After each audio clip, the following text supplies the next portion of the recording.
Installing a new processor is one of the most important things that you can do on your PC. It's the brain of the computer after all. So if you have a brand new AMD Ryzen processor that you're ready to install, we have a couple tips and tricks for you to safely and securely install or replace your AMD Ryzen CPU.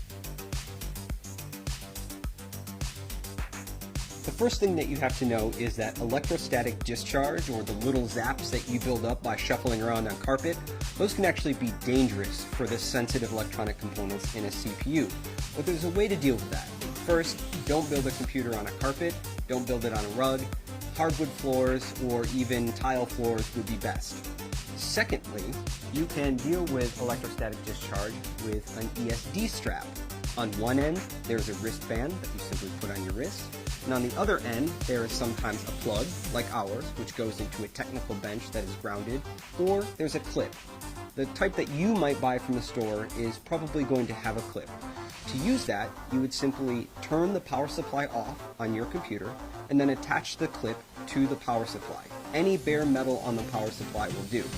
That means when the static that builds up in your body doesn't go into the CPU, instead it goes through our handy wrist strap, through the power supply, and back into the wall outlet. That is a great way to keep your CPU safe. The next thing that you'll want to do is install the processor. Now that you're grounded with your wrist strap, you'll be able to take the AMD Ryzen CPU out of its bubble packaging. And when you do that, take note. In the lower left-hand corner, there is a golden triangle. That golden triangle lines up with a triangle that's also on our processor socket. So you'll want to turn the CPU to match the two triangles up. And then you lift the metal arm on the CPU socket, and then you simply drop the processor into the socket. My CPU dropped in effortlessly. It should feel really easy to install this CPU. If it's not easy, then the CPU is either installed in the wrong orientation, or you've not yet raised the metal retention arm on the socket. So once the CPU is installed, you can simply put that metal arm back down, and now the CPU is installed. And if there was any electrostatic discharge, that wrist strap that you would have took care of that for you automatically. Now the next thing, and our last step, is to install the heatsink. AMD Ryzen processors come with a heatsink inside the box. And when they come from the factory, they have a thermal compound pre-applied. That thermal compound ensures good heat transfer from the processor to the heatsink and out into the world. Helps keep your processor running cool and quiet. Now, if you've installed and removed this cooler a couple times, that thermal pad might be worn. You can clean it off with isopropyl alcohol, very easy. Now, what happens when that thermal pad gets worn out is that it must be replaced with aftermarket thermal compound.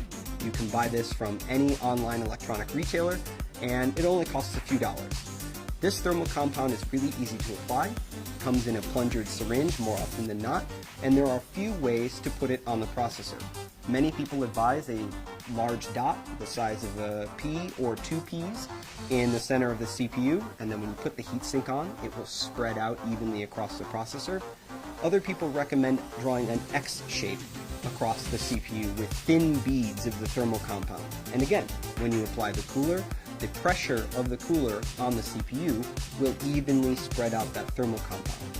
It's important that you don't have too much compound, which can hurt your temperatures, or too little compound, which can also hurt your temperatures.